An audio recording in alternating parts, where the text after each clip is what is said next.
All right, here we go. This is the official College Board practice PSAT for the fall of 2019. So let's get after it. References here on the front in case you need it. Probably the best way to do this test is to try to do it on your own and then double check your answers with me afterwards and take a look at the ones that you missed. So here we go. Number one, a babysitter earns $8 an hour for babysitting 2 children, additional $3 tip when both are put to bed. If the babysitter gets the children to bed on time, what expression could be used? So I see right here $8 an hour. So 8 multiplied by every hour for babysitting. 2 children, I don't really know how that comes into play. And an additional $3 tip. So the tip does not depend on the amount of time. So I think that would give the expression. I look down here at the answers. It looks like they're using X as a number of hours. So I'm going to adjust my H to an X. And I believe the correct answer here is A. 2, 3 times X plus Y in parentheses equals Y. If XY is a solution, Y not equal to 0, what is the ratio? So this part right here is just saying basically Y cannot be 0 because you can't divide by Y. And then they want to know what is the ratio. So what is X divided by Y equal? So I need to repackage this equation up top. First thing I'm going to do is I'm going to distribute. So I'm going to get 3x plus 3y equals y. I'm going to separate and get the y's on the other side. So I'm going to minus 3y, which gives me 3x equals negative 2y. And notice that I need to get that y on the bottom. So I'm going to divide both sides by a y, divide by a y. And I'll move over here where I got a little more room. So 3x over y equals negative 2. And now to get rid of that 3 there, I need to divide both sides by 3. So I needed to multiply by a third or divide by 3. Maybe I'll multiply by a third. And this cancels out. And I'm going to have x over y equals negative 2/3, which is B. Number 3, looks like we have a system of equations here. Looks a little bit nasty though because I have fractions. So I'm actually going to clear the fractions out. So what I'm going to do is I'm going to multiply each row by the least common denominator, the LCD. So in the top I have 2 and a 4 as the denominators. I'm going to multiply everybody by 4 to kind of clear that out.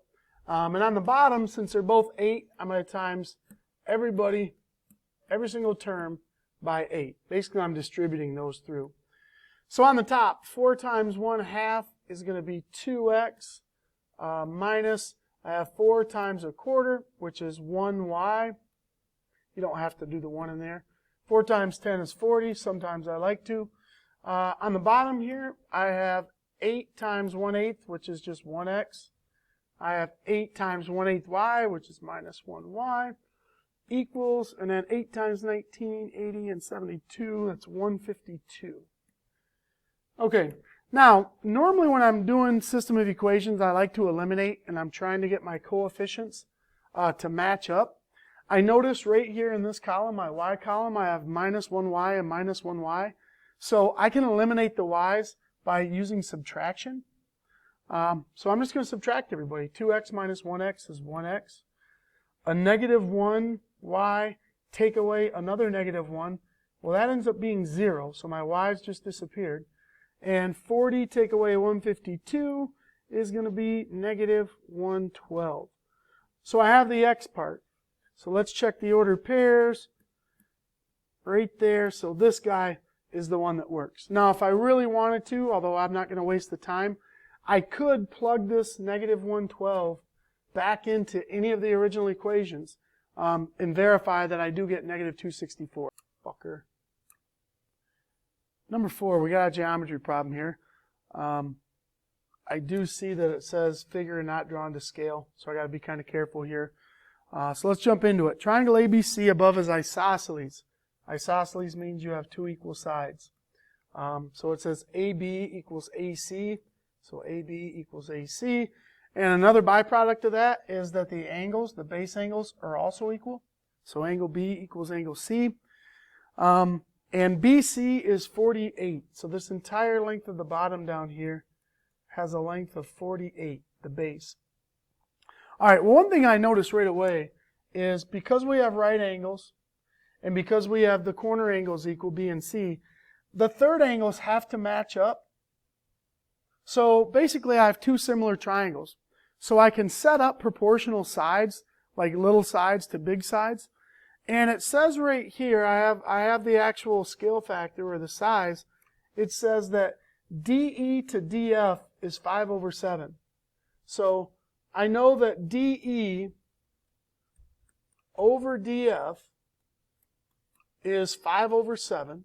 So we're doing a little over a big, the little side over the big side. So I need to set up another proportion to get the other side here. So the ultimate question is, how long is DC? So I'm going to put an X on here. DC is right here. The hardest part to that problem, the side that corresponds with DC, is this little piece over here, BD.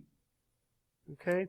So I know that little over big goes with little over big. And I need to come up with an expression. This is the whole hinge of the problem is, if the total is 48 and the right side is X, I can express BD as 48 minus X, the total minus the other side. So now I should be able to substitute values in. So I'm just going to rewrite this, putting all the values in. I have 5/7 equals BD was 48 minus X. DC is actually X. And so now I need to cross multiply to solve this joker.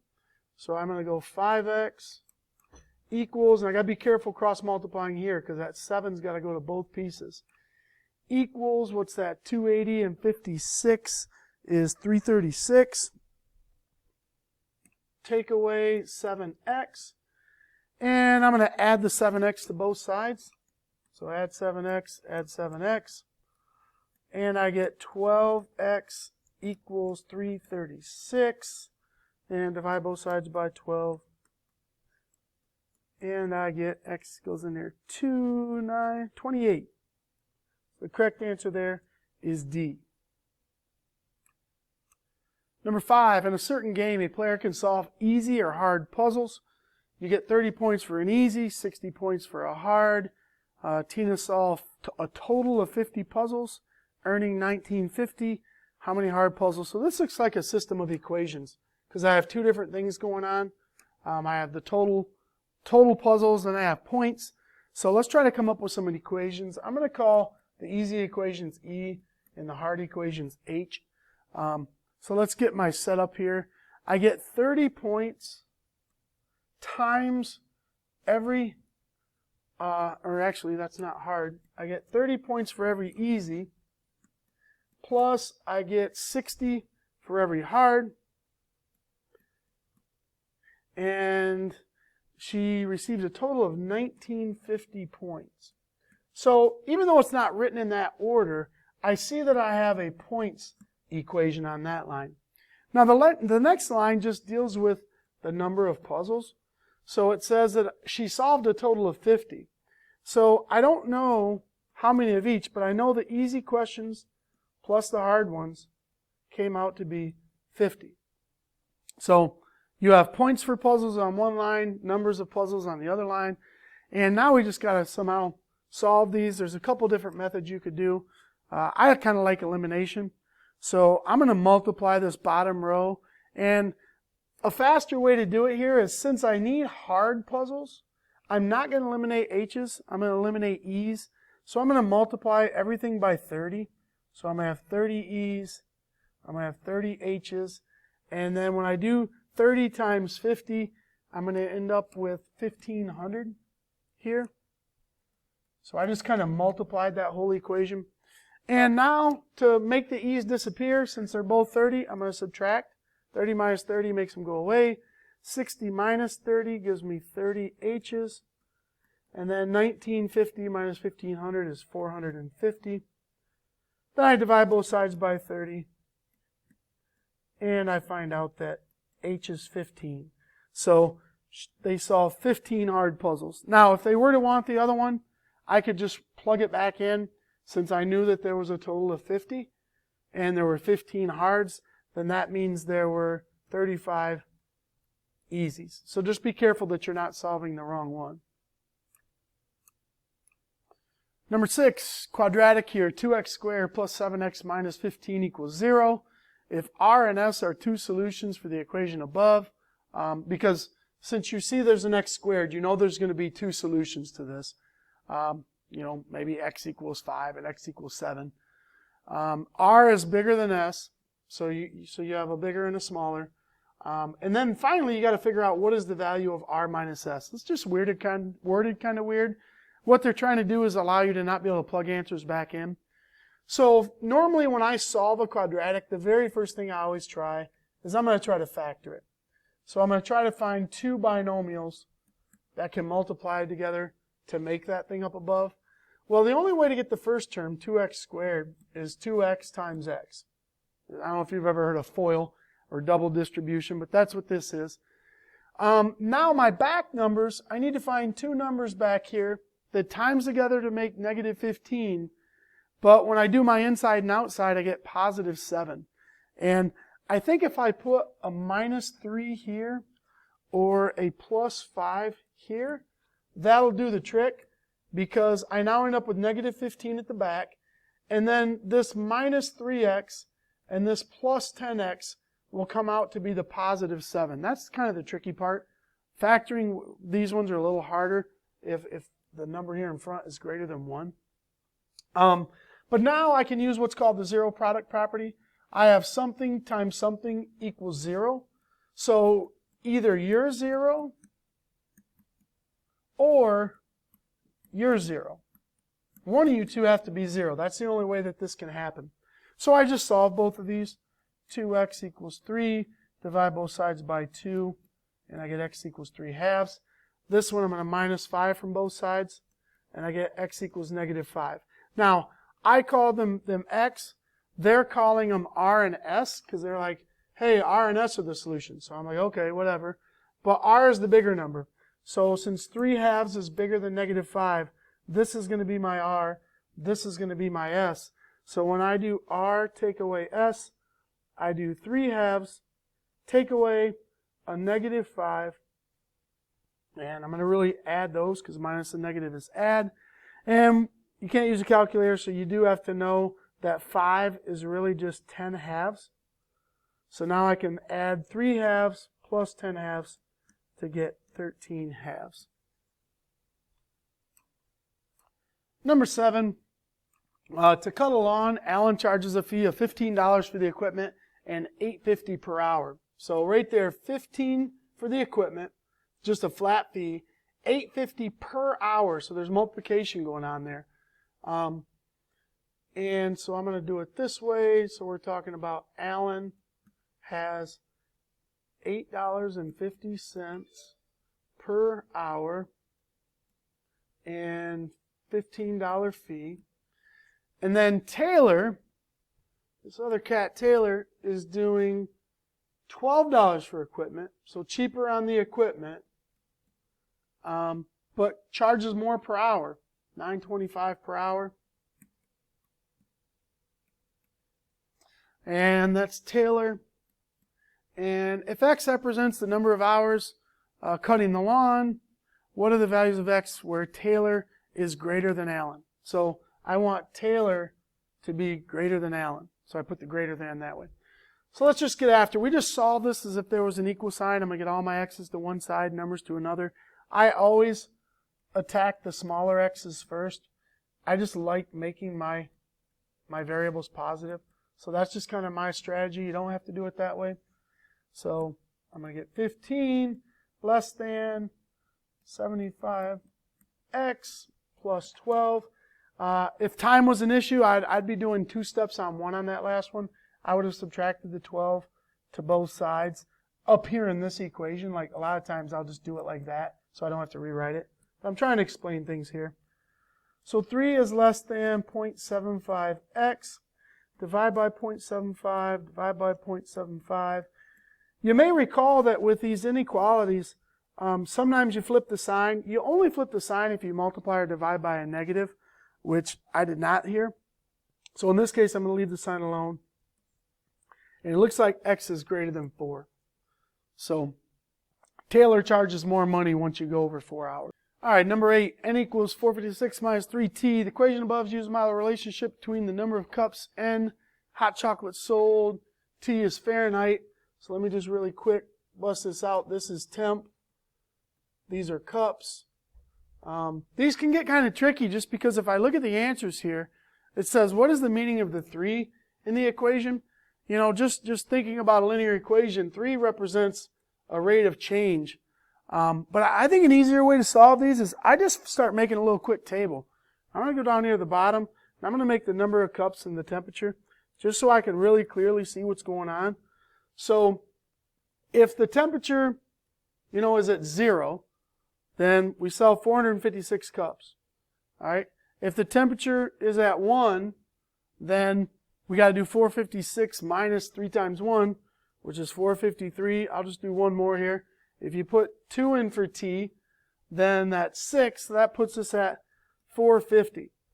So basically, as temperature is rising, we're selling less hot chocolate, which makes sense. Who wants to buy hot chocolate when it's 100 degrees out? So let's run through the choices. For every increase of 3 degrees, 1 more cup. No, these are the cups. Cups are going by 3, so I don't like A. For every decrease in Fahrenheit, 1 more cup. I don't really like B. For every increase in temperature, there are 3 more cups. That's close, but we're actually going down. So C's out of the mix. So basically, looking at the table, our decrease in temperature, every time we drop 1, we are selling more hot chocolate. Drop another one, sell more hot chocolate. So it's kind of backwards on the table. All right, number 10 here. Function notation. If f of x minus 1 equals 2x minus 3. All right, number 10. If f of x minus 1 equals 2x plus 3 for all values of x, what is the value of f of negative 3? So this is kind of a tricky question because it's worded very awkward. So I'm going to do my best here. F of x minus 1 equals 2x plus 3. And we need to figure out what is f of negative 3. Well, I need to figure out how can I make that parentheses come out to be negative 3. You know, when is x minus 1 going to be equal to negative 3? So I'm going to add the 1 to both sides, and I get x equals negative 2. So that's actually what I need to plug into this thing. I need to plug a negative 2 in, which is going to be negative 4 plus 3, which comes out to be negative 1. So the correct answer there is D. Now, that's kind of tough because, you know, when I plug this negative 2 in here, that will give me f of negative 3, and it'll help me out. What I think they thought they were going to get people to do, and I'm sure they got a lot of people do this, they probably thought you would take the negative 3 and plug it in and get 2 times negative 3 is negative 6 plus 3. I bet a lot of people that get the wrong answer are going to pick C. Because if they would have said, hey, f of x equals 2x plus 3, and then they'd say, all right, what does f of negative 3 equal? Then yes, that would be how you'd solve it. You'd drop the negative 3 in there, and you would get an answer of negative 3. But this little twist here, I haven't seen that very often. It's kind of newer. But that was a little twist that they snuck in to be careful on. All right, number 11. Which of the following is equivalent to s minus t times s divided by t? All right, so there's a couple different ways to do this problem. If we just kind of go straight up after it, hardcore algebra, let's try that first. S minus t over 1 multiplied by s over t. So I just kind of broke it up and did a fraction times a fraction. And with fractions, you can go straight across. So when I distribute there, I'm going to get s squared minus st all over t. And then when I break this up into 2 pieces, because they're both divided by t, if I break it up separately, s squared over t minus st over t, and then some t's can cancel on this side. So I just end up with s squared divided by t minus s, which the correct answer there is C. That's the hardcore way. For some of you, it may be easier to do it this way. I love this strategy. I use it a lot. Pick your own numbers. Pick your own numbers and make sure that it comes out nice. So for instance, whatever S you pick and T you pick, make it divide nice. I'm going to do 9 and 3. So I'm going to just let s equal 9 and t equal 3. And check this out. So I'm going to just plug it in. 9 minus 3 times 9 divided by 3. And let's see what I get. I get 6 times 3 is 18. Fine. Now, take these two numbers. You got to plug it in each of these to see when do you get 18. So this is a way to kind of out-sneak the problem without doing algebra. So let's try this first one. Is 9 divided by 3 take away 9? Nope, that's going to be a negative number. Next one, 9 divided by 3, that's 3 take away 27. Nope, that can't be it. Try the next one. 9 squared divided by 3 minus 9. Well, that's 81 divided by 3 minus 9, which is 27 minus 9. Hey, we got a winner. And just to do the last one, if you punch it in, you'll get 9 squared divided by 3 minus 9 divided by 3 squared. And when you crank that out, you get 81 divided by 3 is 27. Take away 9 divided by 9 is 1. You get 26. So yes, C does work.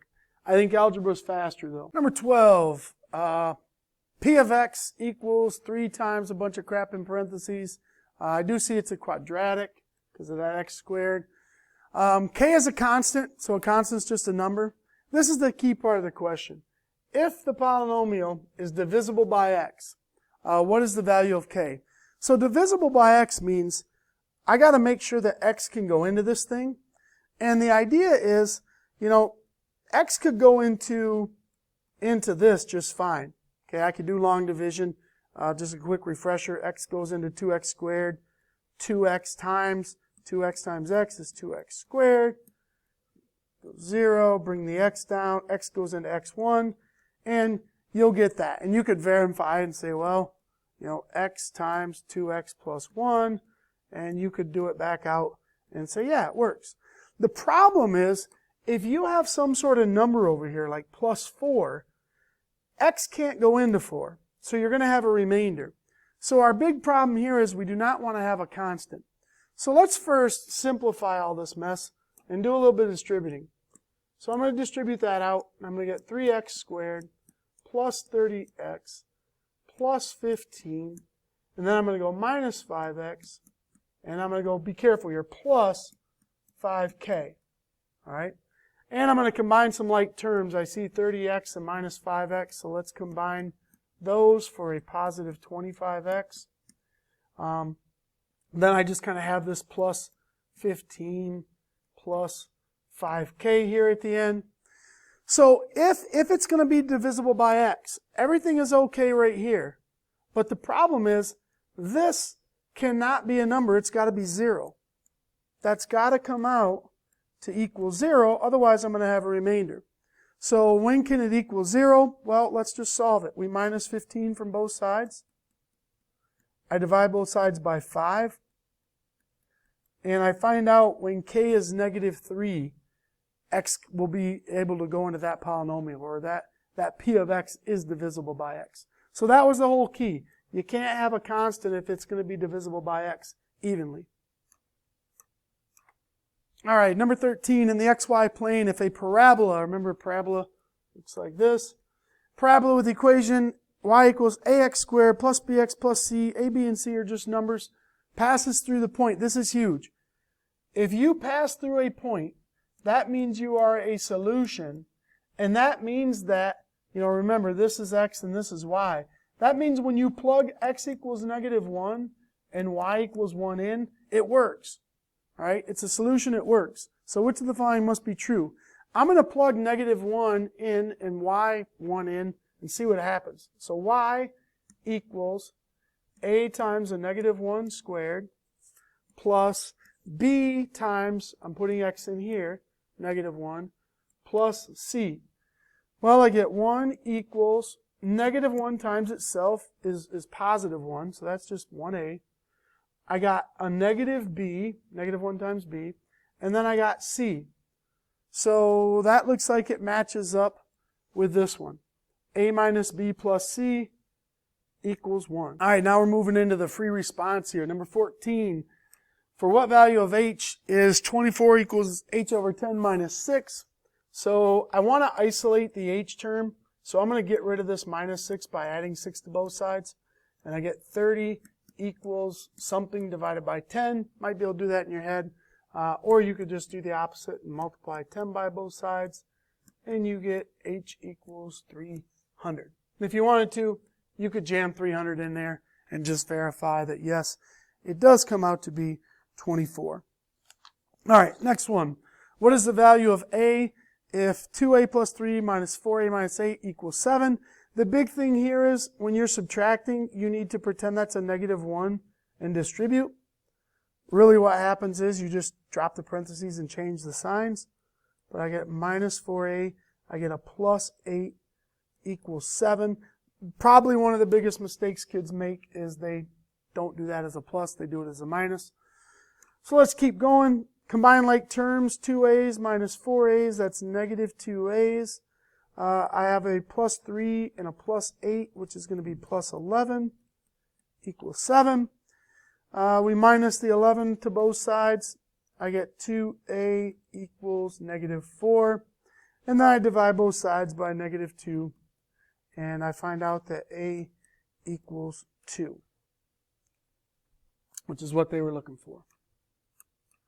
Number 16, if x is not equal to 0, they only say that so that you're not dividing by 0, which is undefined. What is the value of that expression? So I need to use my law of exponents. So one thing that you need to know is, so like just for this 3x squared part, that really you're just raising it to a power. So it's just basically 3x times itself. So on the top here, I'm going to have 4 times 9x squared. 3x times 3x is 9x squared. And on the bottom, I have 2x times 2x, which is 4x squared. So multiplying by the 4, I got 36x squared divided by 4x squared. And basically the x squareds cancel. 36 divided by 4 is 9. All right, number 17. If x minus 2 is a factor of x squared minus bx plus b, where b is a number, what is the value of that number? So when it says x minus 2 is a factor, that means that if I take x minus 2 and I multiply it by something else, all right, I'm going to get this x squared minus something x plus something. So whatever goes in this box here is going to be my answer. But I need to kind of figure out the other thing. One thing that I notice is it's the exact same number. So it's either like 3 and 3, 4 and 4, 7 and 7. So on this one, to be honest, I did it pretty quick because I just kind of started trying something and I realized, well, if this back number is positive, the only way that back number can be positive is if this is also a minus. Because I know that this negative 2 times a negative something is going to give me my b. And then I said the only way I can get the same number in both of these two boxes is to use 2. Because when I do negative 2 times a negative 2, I get 4. But then when I do my inside and my outside, when I do the minus 2x and then another minus 2x, I get minus 4x. So that was really the only way I could get those two numbers to match up. So the correct answer for this one is 4. All right, so if you have the time, there might be one more way here. You can kind of get a little bit more formal. But if we know x minus 2 is a factor, that means I have x minus 2 times something. Now, we don't know what the something is, and we've already used the letter b, so maybe I'll just use the letter c. And let's go ahead and let's kind of work this thing out using FOIL or double distribution. So I have, x times x is x squared, and then I have the outsides here, which is plus cx. I have my insides, which is minus 2x. And then I have the last terms, which is minus 2c. Now I can come down, I can kind of clean this up a little bit. Ultimately, I'm trying to get this thing to match x squared minus bx plus b. And we're really interested in what the heck is b. What are in these two positions right here. So over here on the right, I'm going to do a little bit of factoring. I'm going to pull the x out of these two middle terms. So I'm going to go plus x, and then I'll have c minus 2, and then minus 2c. And then if I want to kind of repackage it to look a little bit more like this equation over here, I'm going to put the x in the middle term on the other side. So I'm going to just go c minus 2x minus 2c. Well, now from here I can kind of see position-wise that this part right here has to match up with this part right there. So there's an equation I can set up. I know that b has to equal negative 2c.